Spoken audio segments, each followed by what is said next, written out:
Hello, Namaskar. This is First Post and you're watching Vantage with me, Palki Sharma.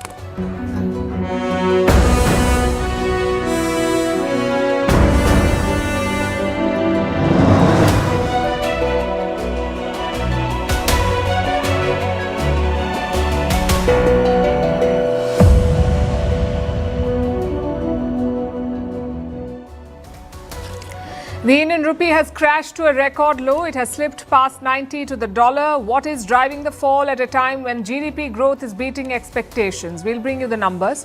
Also, an update from the story we brought you yesterday on India's cyber safety app, Sanchar Sathi. The government has rolled back its order, saying that installation will not be mandatory. We'll tell you why. In Moscow, President Putin tells Europe that he's ready for war as peace talks with the US yield no deal. And the Russian president is heading to New Delhi for his first visit in 4 years. We'll look at what it means for India-Russia ties. Why is French President Emmanuel Macron visiting China? Why has OpenAI CEO Sam Altman declared code red? How China is flooding global markets with petrol cars it cannot sell at home. Why Donald Trump has halted immigration from 19 countries. How Gen Z is changing the world of shopping. And finally, would you drink cockroach coffee? Yes, it's real, and yes, people are trying it. All this and more coming up. The headlines first. Travel chaos across many airports in India after Indigo cancels more than 70 flights. Several more have been delayed. The airline has blamed crew shortages for the disruptions, which are expected to last for another 48 hours. Indigo operates more than 2,000 flights every day. A massive blackout hits western Cuba, including Havana, leaving millions of people without electricity. Cuba is battling a severe economic crisis. It has endured 5 nationwide blackouts since late last year, some of which have lasted for days. Israel says it will open the Rafah crossing from Gaza to Egypt. This will allow residents to exit the Palestinian territory. But Egypt has denied making such a deal with Israel. Cairo insists that the key crossing should be opened in both directions. Reopening the crossing is part of Donald Trump's Gaza peace plan. South Korea's ousted leader Yoon Suk Yeol issues a call from prison. He has urged his supporters to rally for freedom. While defending his decision to declare martial law exactly 1 year ago, Yoon is on trial for insurrection. He could face the death penalty if found guilty. And Norwegian footballer and Ballon d'Or nominee Erling Haaland becomes the fastest player to score 100 goals in the Premier League. He achieved this milestone in 111 league games with Manchester City's win over Fulham.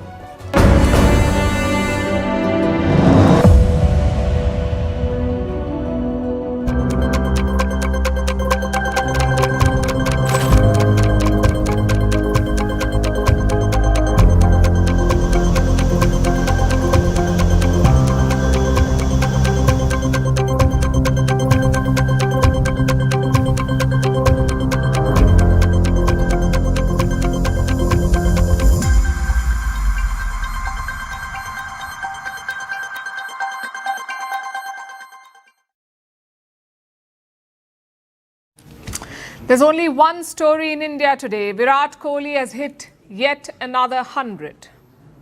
But don't get excited, because on this show, we are not talking about Kohli tonight. We are talking about another Indian talisman. This one is batting in the 90s.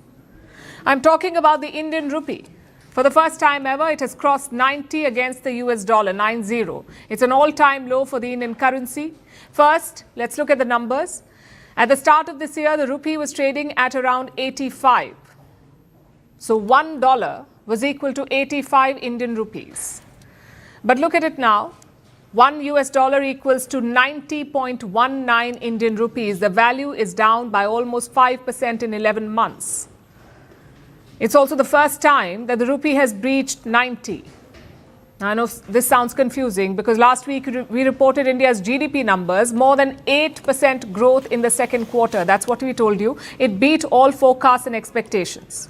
India cemented itself as the fastest growing major economy. Then why is the rupee crashing?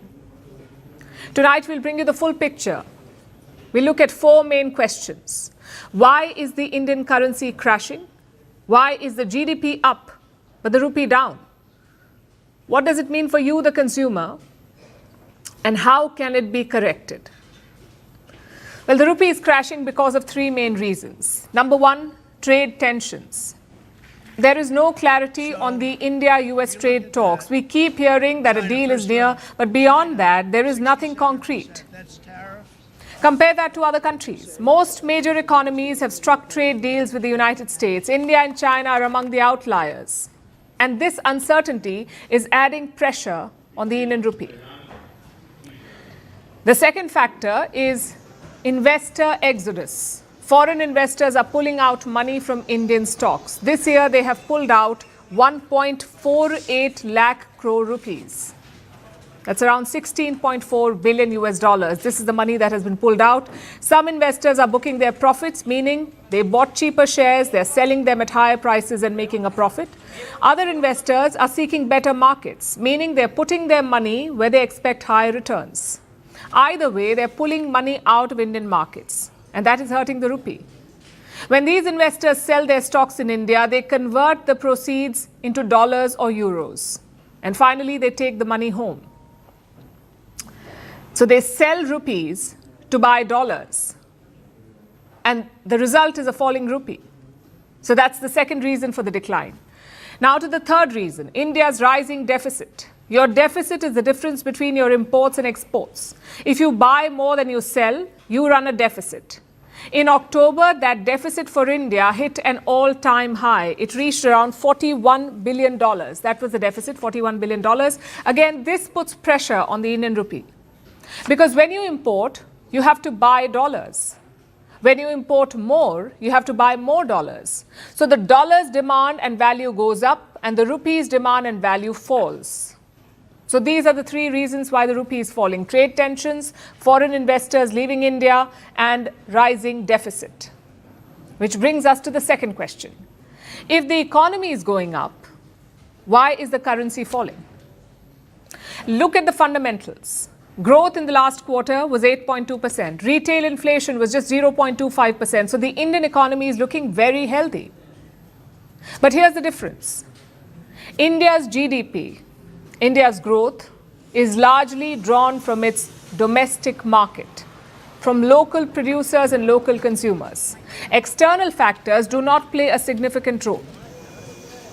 But that's not the case for the rupee. In fact, for the rupee, it's the opposite. Its value depends on things like trade, foreign investment, and tariffs. Basically, the rupee depends on external attributes, hence the difference between the GDP and the rupee. Now to the third question on our list. What does it mean for you? If you're an exporter, it could be good news. Your products are now cheaper in the global market. Maybe it will offset the tariff hit. But if you're a consumer, if you're buying from outside, it is bad news for you. A falling rupee makes imports more expensive. Let me explain. Say 1 barrel of oil costs $1. In January this year, you could buy that for 85 rupees. But now you'll have to spend 90 rupees for the same oil. That's 5 rupees extra for 1 barrel of oil, and you will pay some of that extra cost. You, the consumer, you will have to pay.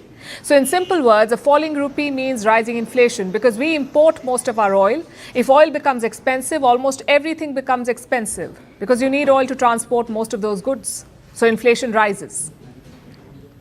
Which brings us to the final question. How can this be corrected? Well, there is a short and a long solution, a long-term solution. In the short term, the Reserve Bank of India can defend the rupee. They can do it by selling dollars in the open market, and they have sold some $20 billion since mid-September. Their target was to defend the 88 mark. Basically, the central bank, the RBI, wanted to keep the rupee below 88. But once that was breached, the RBI gave in. Reports say they are not aggressively defending anymore, which is where the long-term fix comes in. It boils down to the most simple rule of economics. If you want value, you must create demand. Think of the rupee as a commodity. If you want the rupee to rise, people must demand the rupee. And why would people demand the rupee? To buy things from India. So India's goal must be to boost its manufacturing. You produce more things, you export more things, and you will see the Indian rupee surge. Unless that happens, we will keep seeing this mismatch. A robust economy with a weak currency.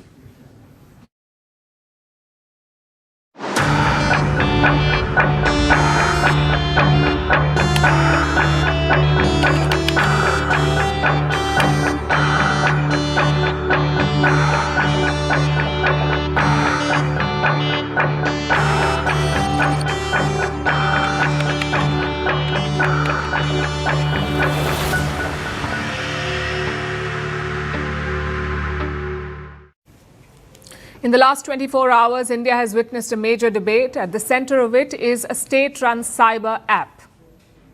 It is called Sanchar Sathi.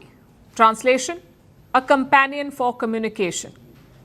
Now, the government created this app. They wanted to have it installed on every phone of every Indian. But critics pushed back. They called it intrusive and raised concerns over privacy. So today the government has done a U-turn. It has rolled back its policy and it has withdrawn the order. Installing this app on your phone is no longer mandatory. Smartphone makers do not have to pre-install it, and as a user, you can choose to download it only if you want to. A press release to this effect was issued today. The government explained why it has reversed the order. It says this app, Sanchar Sathi, saw a surge in demand. In just one day, it had 600,000 new registrations. That's a 10-fold increase in one day. In fact, I have a copy of the statement. Here's what it says. Given Sanchar Sathi's increasing acceptance, the government has decided not to make pre-installation mandatory for mobile manufacturers. In other words, since the app is being widely adopted, there is no need for a mandatory rollout. So far, so good, but it doesn't solve the problem that the app was meant to solve. Sanchar Sathi launched in January this year. It helps users report lost or stolen devices and flag suspected fraud or scam calls. It also allows users to check a phone's IMEI number. Now, IMEI stands for International Mobile Equipment Identity. This is a 15-digit code. It works like a digital fingerprint for your phone. Every mobile device has one such number. It is unique. It helps mobile networks identify and track phones. Now, in an earlier statement, the government had flagged a big concern. Phones with fake or duplicated IMEI numbers were circulating in the market, and this was a serious threat to cybersecurity. You see, India has a massive phone market. There are more than 1.2 billion mobile users in this country, and there's a booming second-hand phone market. But there are very few ways to regulate it. So stolen and blacklisted devices are being resold openly, and buyers have no way to check. They have no way to verify what they're getting into. Best case scenario, they lose money. Worst case scenario, they get linked to a crime. Say a phone has been used in an illegal activity, and now it has been sold to you as a new or a second-hand phone, and you don't know that it's linked to a crime, so you purchase the phone and it puts you in serious trouble. That's what the government said it was trying to prevent. They were trying to prevent this practice. It pits Sanchar Sathi as a consumer protection app, but critics saw it as a surveillance tool. They were suspicious about the app's permissions. It asked for access to a lot of things: the ability to make and manage calls, to send messages, access call logs and message history, view photos and files, and even use the phone's camera. The app wanted to be able to do all of this, and that is what led to the controversy. Even smartphone makers like Apple pushed back. Reports say Apple refused to pre-install the app on its phones. Then came a clarification from India's telecom minister Jyotiraditya Scindia. Here's what he said. इसके आधार पर ना कोई snooping है, ना कोई call monitoring है। अगर आप चाहते हो तो इसको आप एक्टिवेट करो, अगर आप नहीं चाहते तो इसे एक्टिवेट मत करो। सुनिए ना, अगर आप इसको अपने फोन पे रखना चाहते हो तो रखो, अगर आप इसको डिलीट करना चाहते हो तो डिलीट करो। The minister said the app was optional, and now the government has officially stepped back. The policy has been reversed, but the concerns that the government raised still remain. Stolen phones being misused, blacklisted devices flooding the market, and the rising cases of cyber fraud. Those problems still exist. Sanchar Sathi may or may not be able to address all of this. We need a comprehensive and transparent policy solution, one that protects the users, secures our mobile networks, and does not compromise our privacy. Because the app is off the table, the problem is not.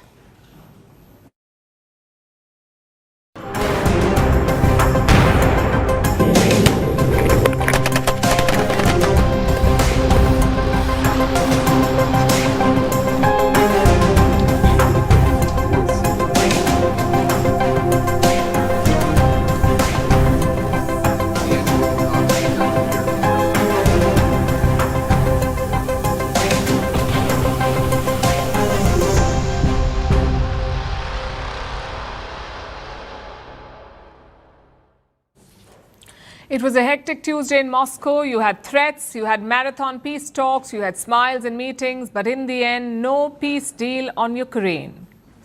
It is becoming the story of this war. A lot of build-up, but little to show for it.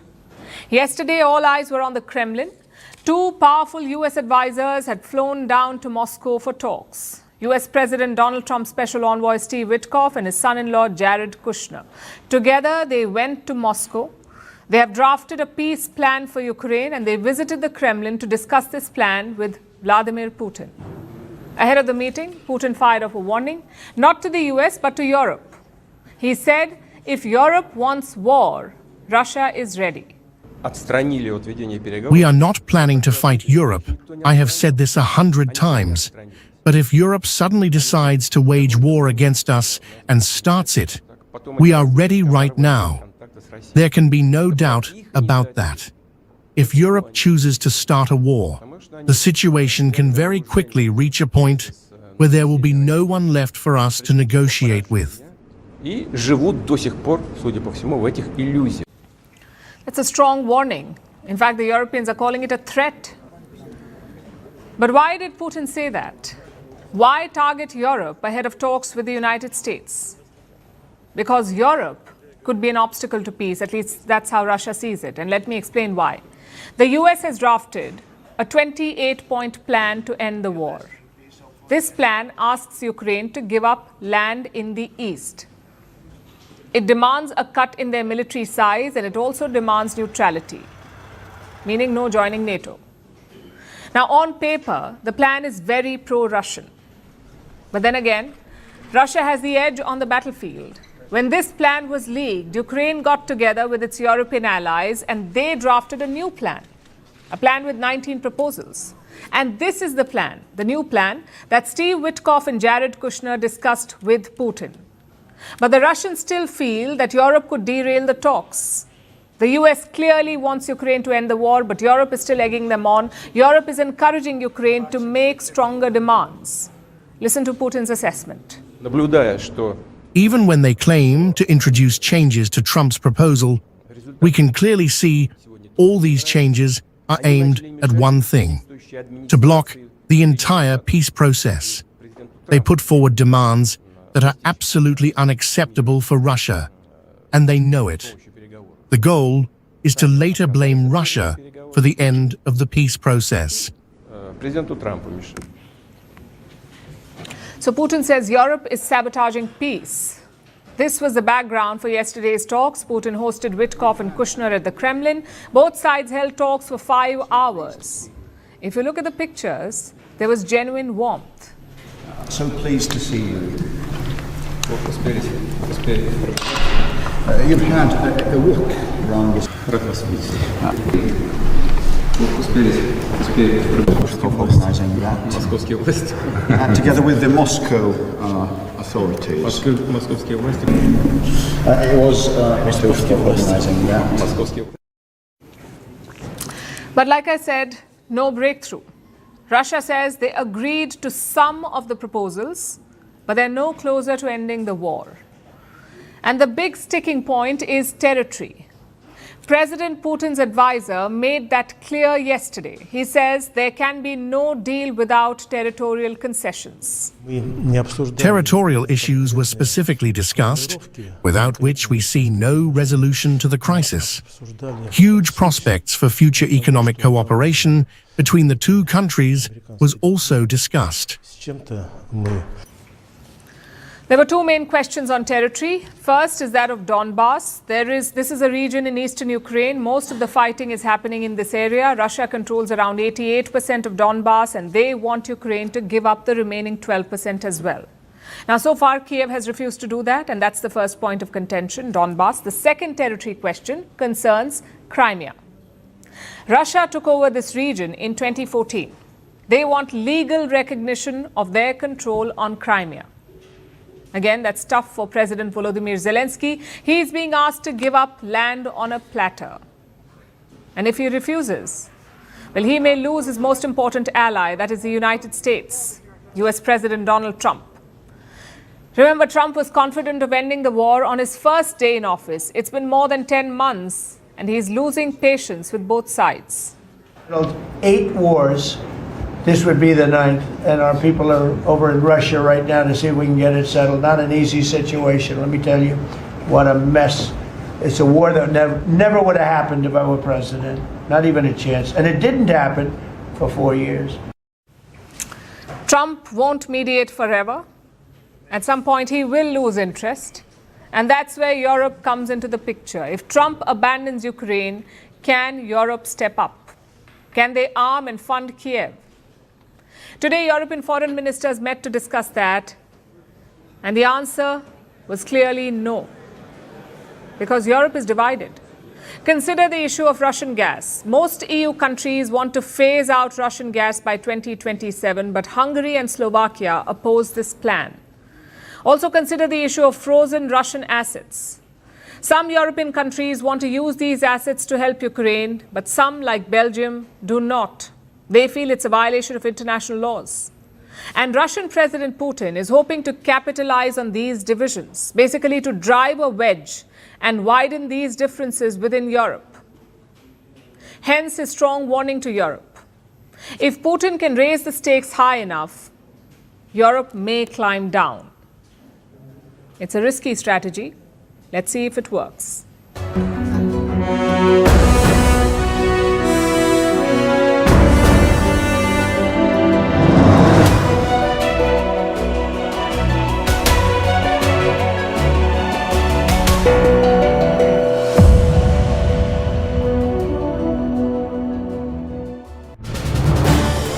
This is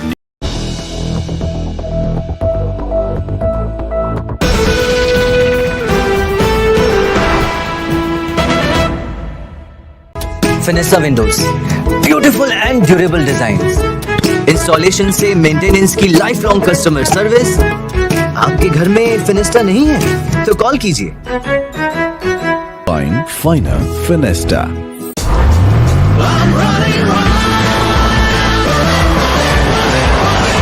The all-new Hyundai Venue. Tech up, go beyond. Finessa Windows, beautiful and durable designs. Installation से maintenance की life long customer service. आपके घर में फिनेस्टा नहीं है तो call कीजिए. Find Finer Finesta. पैसा लगाना है तो सेंचुरी प्लाई क्लब प्राइम पे लगाओ. डूबेगा नहीं, जलेगा भी नहीं, कोई खा नहीं जाएगा, धोखा नहीं देगा, ऊपर नीचे भी नहीं होगा, सेफ रहेगा, सिक्योर्ड भी, मिनिमम 30 साल का रिटर्न देगा. अब इससे बेटर इन्वेस्टमेंट है तो बताओ. सेंचुरी प्लाई क्लब प्राइम, रहो बेफिक्र.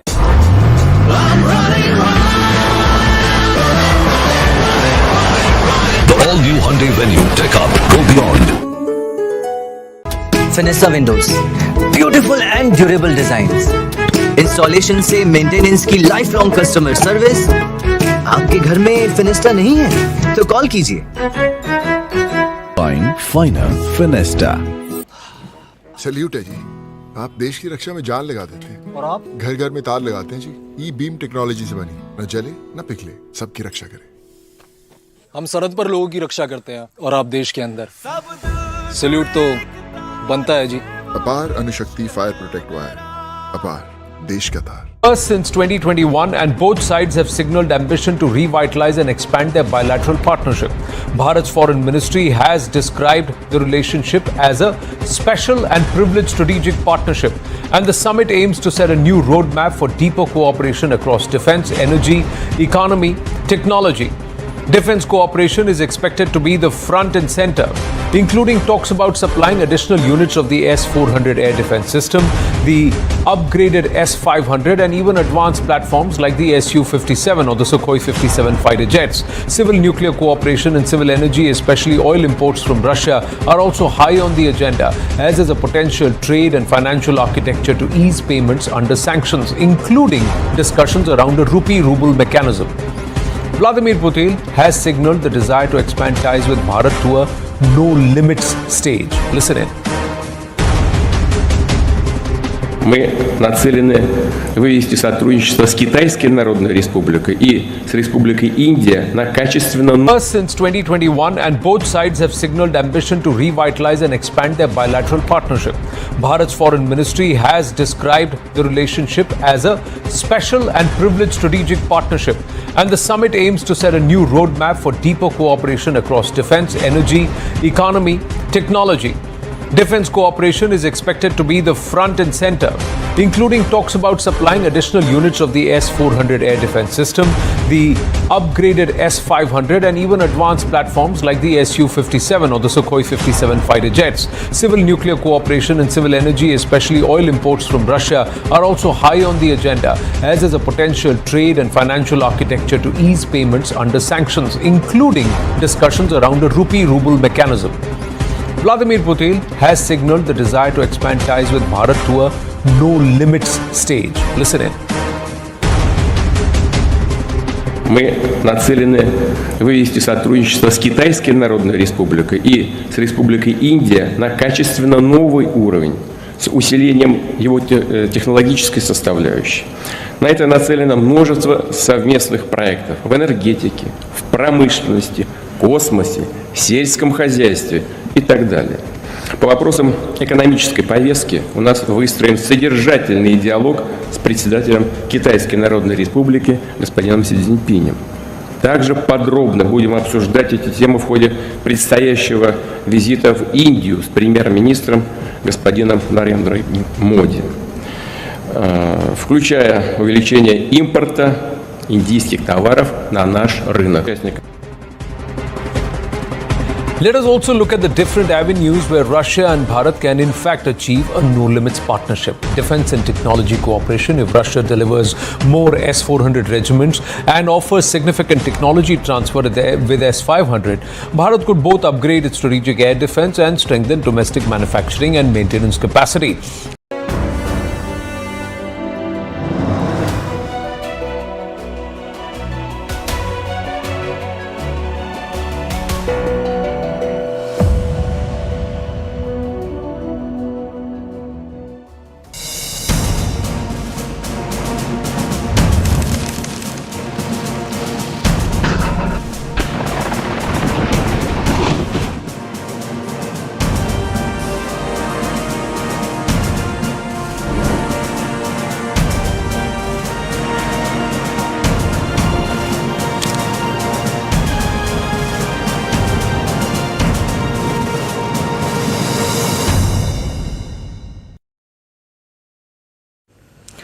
The countdown is on. Russian President Vladimir Putin will visit India tomorrow. It's his 10th trip to India, also his first since the Ukraine war. And what a time to visit. There are peace talks, there are tariffs, there are sanctions and threats. But in the middle of it all stand India and Russia, two countries bound by history and trust. President Putin is hoping to start a new phase of this relationship. He talked about it briefly yesterday. Putin says he wants to upgrade ties to a qualitatively new level. We aim to elevate cooperation with the People's Republic of China and the Republic of India to a qualitatively new level by strengthening its technological component. This is the objective of numerous joint projects in energy, industry, space, agriculture, and other sectors. We will also discuss these topics in detail during the upcoming visit to India with Prime Minister Narendra Modi, including increasing imports of Indian goods to our market. I know he said India and China, and we'll come to that later. But first, let's focus on the agenda. India has two main items on the wish list. One is for Russia to buy more Indian goods. Our bilateral trade stands at $69 billion, but 92% of that is just Russian exports to India. So this trade is heavily stacked in Moscow's favor. New Delhi is hoping to balance it out. They want Russia to buy more Indian goods. That's the first item. The second is weapons. Reports say talks will cover three crucial platforms: the S-400 defense system, which was used during Operation Sindoor, the S-500 defense system, which has more range, and the Su-57 jets, which are fifth-generation fighters. All these weapons are likely to be discussed. Which brings us to the other side. What does Russia want? Well, their wish list also has two main items. One is to increase energy cooperation. The US has asked India to cut off Russian oil trade. They've also imposed 50% tariffs to force India's hand. But Putin will try to push back. He's hoping that India will deepen energy cooperation. On oil, that's not guaranteed. But on nuclear energy, it is possible. Russia's second wish will be on technology. Moscow is cut off from the Western markets. They cannot buy spare parts or cutting-edge technology from the West, so chances are Putin will turn to India. And that sums up the agenda for tomorrow. But frankly, this goes beyond all of that. Russia occupies a special place in Indian public imagination. People here trust Russia. They see a long-standing partner. They see a reliable military supplier. They see a diplomatic supporter, and they see a friend in an unfriendly world. Which is why Putin's visit is such a big deal. Indians are genuinely excited to host the Russian leader. Having said that, this is not the old India-Russia relationship. A lot has changed. For starters, Russia is not what it used to be. During the Cold War, it was a superpower, the Soviet Union, and a reliable and powerful friend to India. But now, Russia is only the 11th largest economy in the world. Their GDP is almost half of India's. So the power equation has certainly changed. It's not a one-way street anymore. Both countries need each other. Secondly, there's a China factor in this relationship. Russia has a so-called no-limits partnership with China, and it keeps growing. Yesterday, China's foreign minister met his Russian counterpart, and Beijing says they found consensus on major issues. The two sides conducted comprehensive and in-depth communication on bilateral relations and major issues involving the strategic security interests of both countries, reached new consensus, and strengthened strategic mutual trust. Again, look at the power equation. The Russia-China trade stands at $245 billion. Around 99% of this trade is settled in local currencies, not dollars, but yuan and rubles. China buys a lot of Russia's sanctioned gas. They also sell crucial technology and spare parts to Moscow. And all of this has raised one question. Is Russia now a junior partner to China? If India and China were to fight, would Russia back India? It's an important question, and the West is also feeding this fire. They're keen to drive a wedge between India and Russia. Let me show you an op-ed that was published on Monday. It was written by envoys from the UK, Germany, and France. And what does it say? It basically gives unconditional support to Ukraine. It also blames Putin for continuing the war. The idea behind this op-ed is clear. These Western ambassadors do not like India's decision to host Putin. They cannot say it in so many words, so they wrote this veiled op-ed instead. Reports say the Indian government is not happy about this. They're calling it unusual and unacceptable. Poland is also stirring the pot. They say the growing Russia-China equation is bad for India. Well, first of all, thanks for the advice. Clearly, the West is deeply concerned about India's welfare. But these equations are not so simple. Yes, China and Russia have a no-limits partnership, but Russia also has concerns about China, especially in Central Asia and the Arctic region. Similarly, India has very warm ties with Western countries, but for Russia, the West is the enemy. Now, so far, New Delhi and Moscow have managed these contradictions. The goal is to double down and expand on these ties. Other countries will always try to derail this special relationship. It's up to India and Russia to shut out the noise and criticism. And at First Post, we will bring you a special coverage of President Putin's visit with all the updates, all the meetings and the analysis, of course. So tune in on December 4th and 5th as we track this high-stakes visit.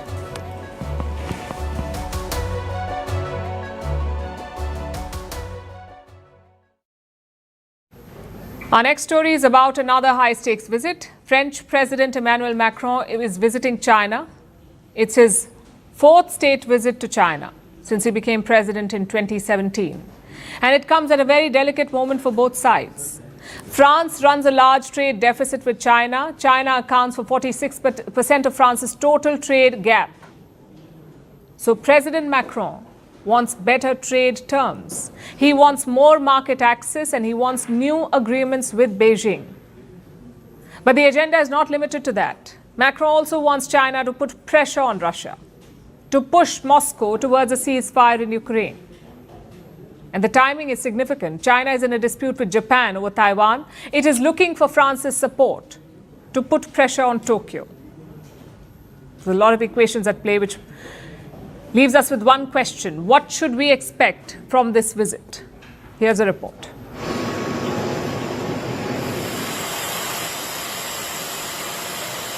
French President Emmanuel Macron has landed in China.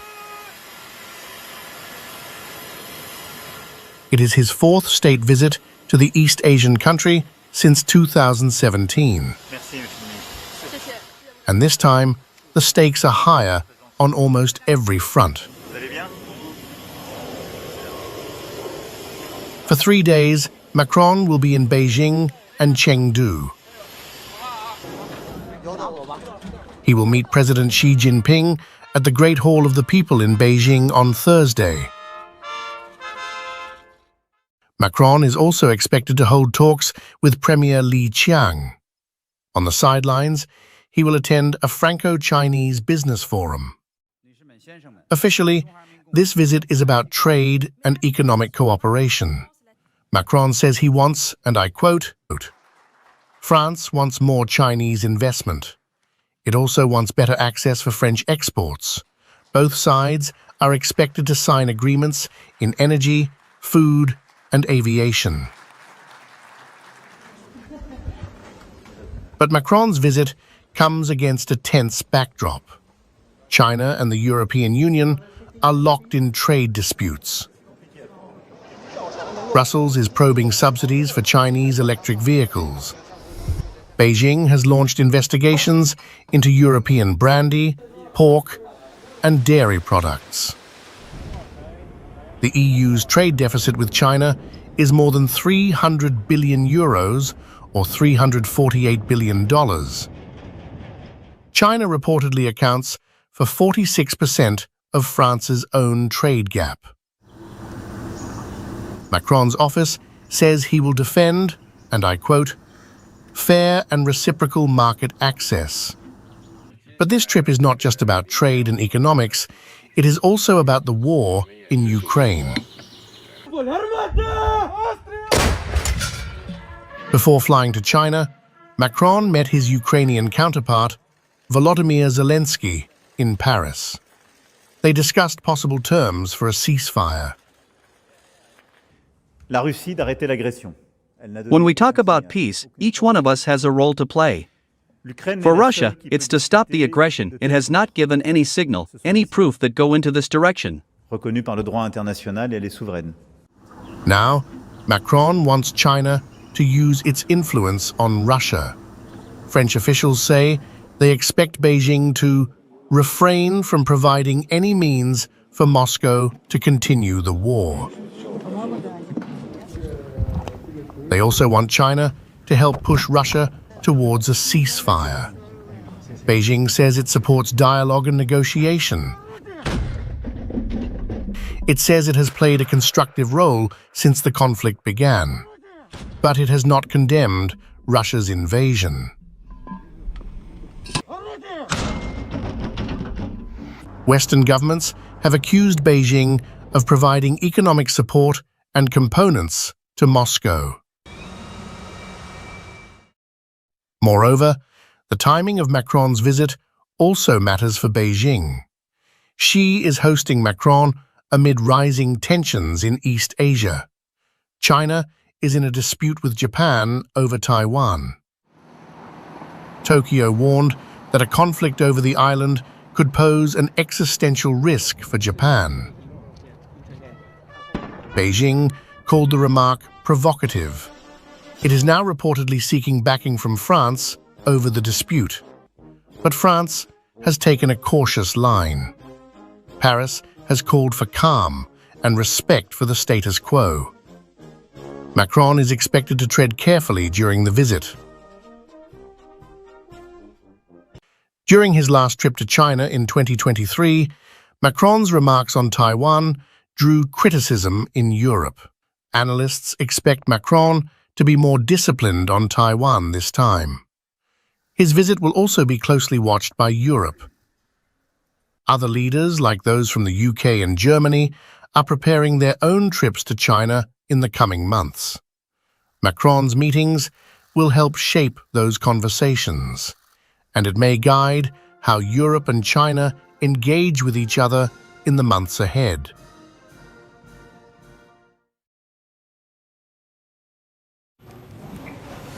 There's a moment in every tech company's life when the alarm bells start ringing.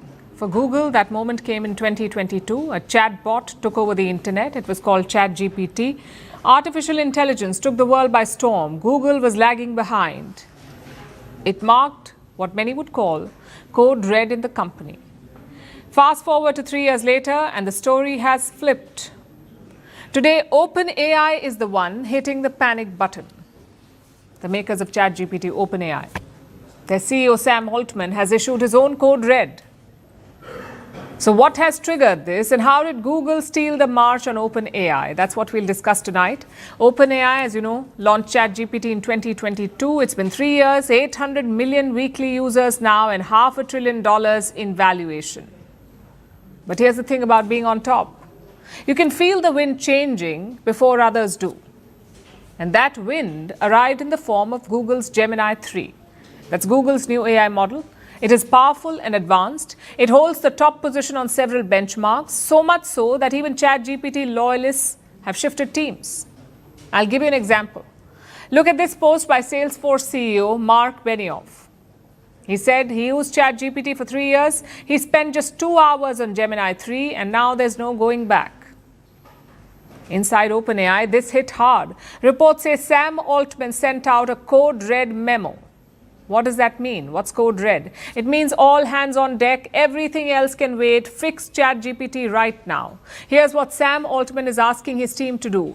All new initiatives like ads, shopping and health agents will be delayed. All work on a personal assistant will also be halted. The focus will be completely on ChatGPT, on features like speed, reliability, personalization, and the ability to answer questions.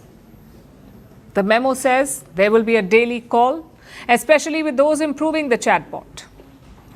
Sam Altman is also encouraging team transfers, even if they're temporary. The idea is to improve app development. Because here's the thing about being number one. Being ahead in an AI race is not fun. It's a curse wrapped in glory. When you're the leader, every update is judged, every slowdown is punished, every new rival is compared to you, and everyone expects you to stay ahead. So OpenAI's biggest strength, its momentum, has suddenly become its liability. And let's be clear, OpenAI is massive. It's a big company, but it's not Google massive. OpenAI revenue this year was $20 billion. Even then, the company is not profitable, even with $20 billion, not even close. Do you know why? Because they spend too much. They've pledged to spend $1.4 trillion in the next 8 years. And that's a problem when your valuation is $500 billion.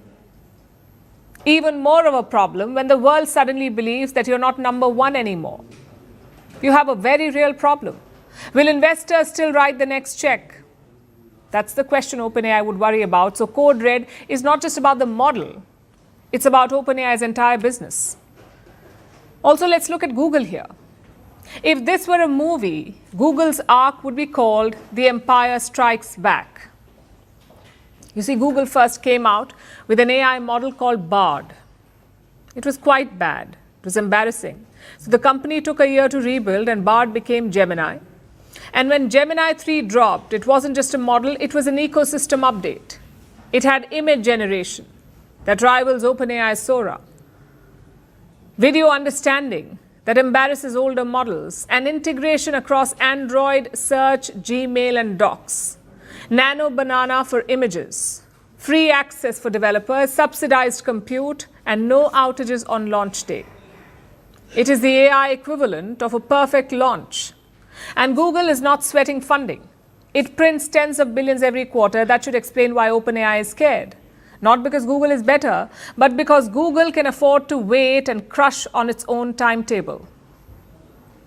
Moral of the story? When you're in the second place, you need to win only once. But when you're in the first place, you need to win every single day. And that is OpenAI's story. The world's most famous AI company is fighting to prove that it can still hold on to its crown.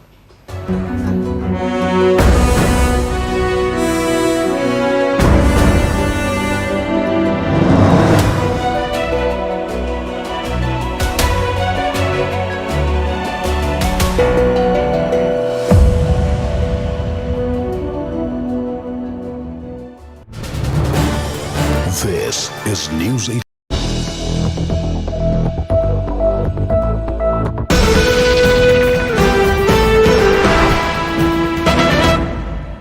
First since 2021, and both sides have signaled ambition to revitalize and expand their bilateral partnership.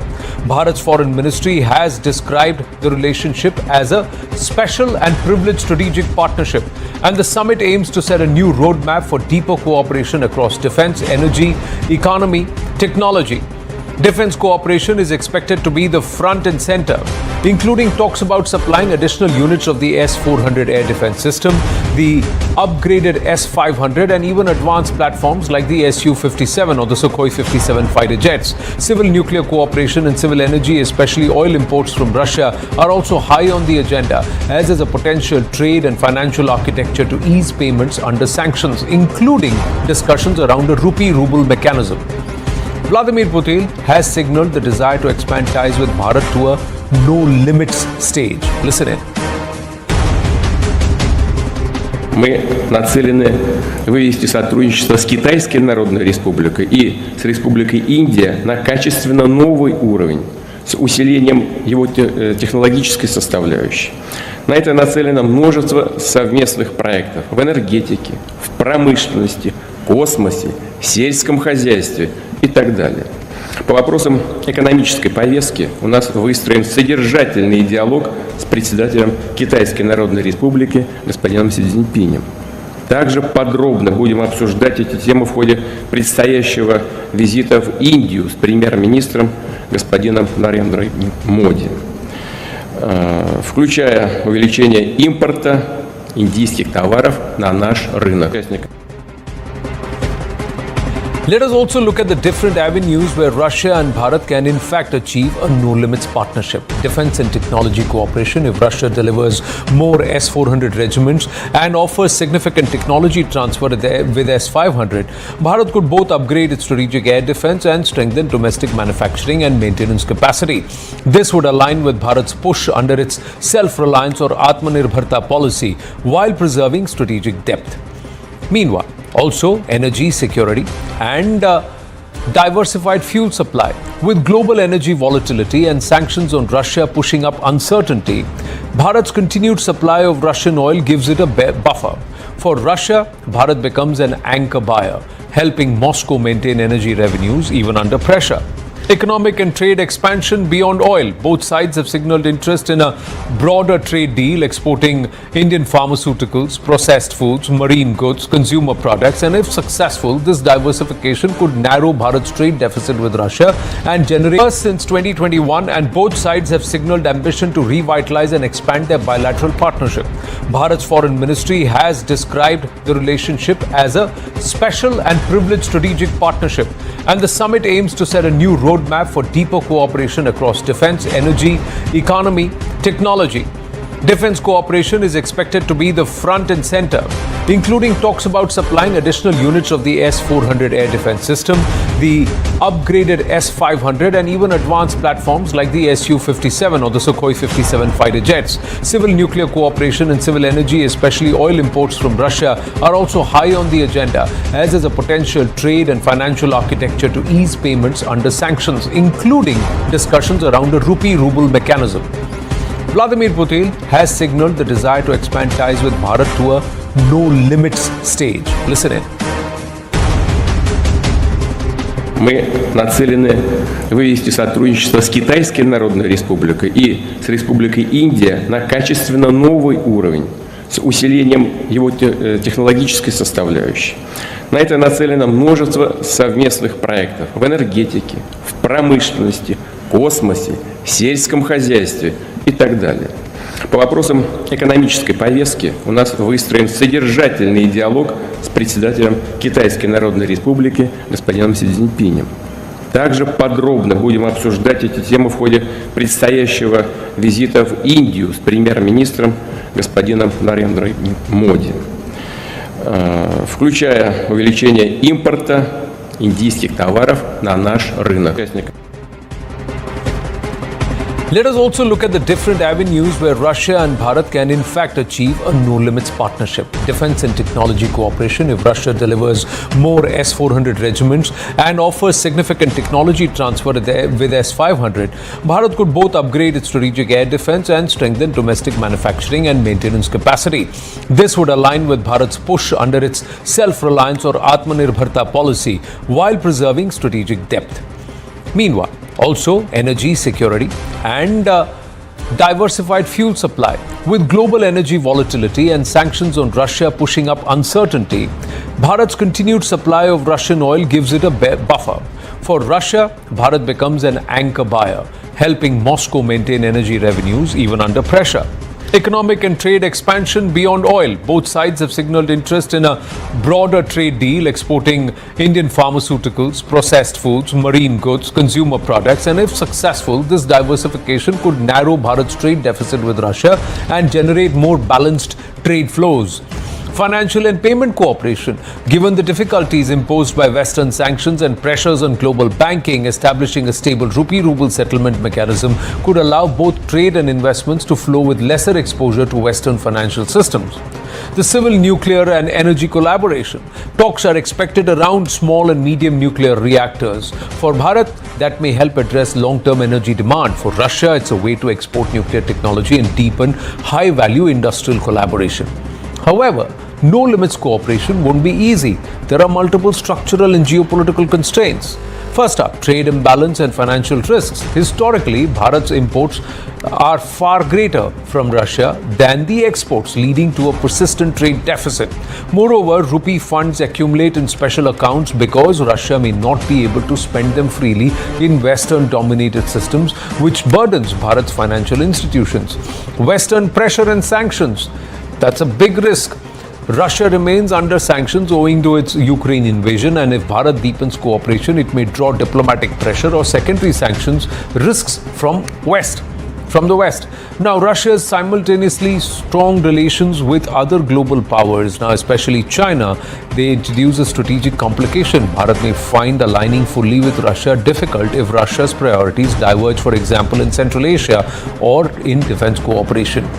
Implementation bottlenecks. Even if agreements are signed, putting them into practice requires stable institutional and logistical frameworks. Historical difficulties like slow movement on joint ventures, delays in defense deliveries or part supply, and underdeveloped trade infrastructure remain serious constraints. Now, meanwhile, Bharat does not want to be seen as tilting completely toward Moscow, especially when it is building relations with Western powers. It's on the verge of signing an FTA with the European Union. There's greater cooperation globally and defense partners, maintaining a multi-aligned foreign policy where there is a certain level of strategic autonomy that Bharat can exercise. However, this summit comes at a moment when global alignments are shifting. Russia is under sanctions and seeking reliable energy buyers. Bharat is rising in global influence but also looking to secure energy, defense and economic autonomy. The global order is increasingly multipolar. A push for a deeper no limits partnership signals that both nations want to hedge uncertainties. Can the all-weather ties be leveraged for no limits partnership? That's the question. Let's go across to our guest straight away, Ambassador Rajiv Dogra, former diplomat, Dr. Anand Ranganathan, author, political commentator, analyst with us, Tatiana Kukhareva.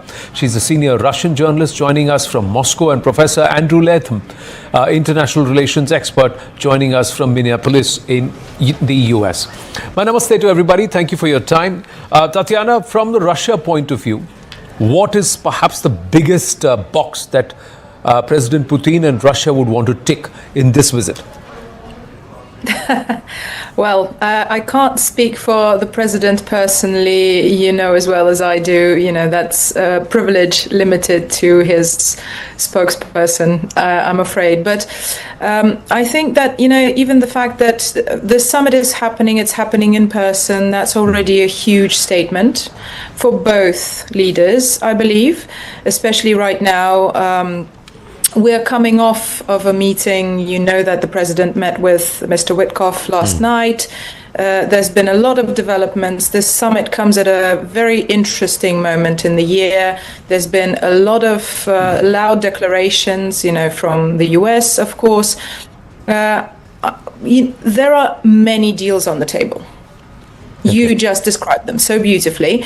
So wherever the two parties arrive, the Kremlin has already said this relationship is very special. This is a strategic relationship. It's a friendly relationship. It is incredibly special in the way that the two leaders share a common perspective on many things. So whatever the outcome might be, it will no doubt strengthen this relationship.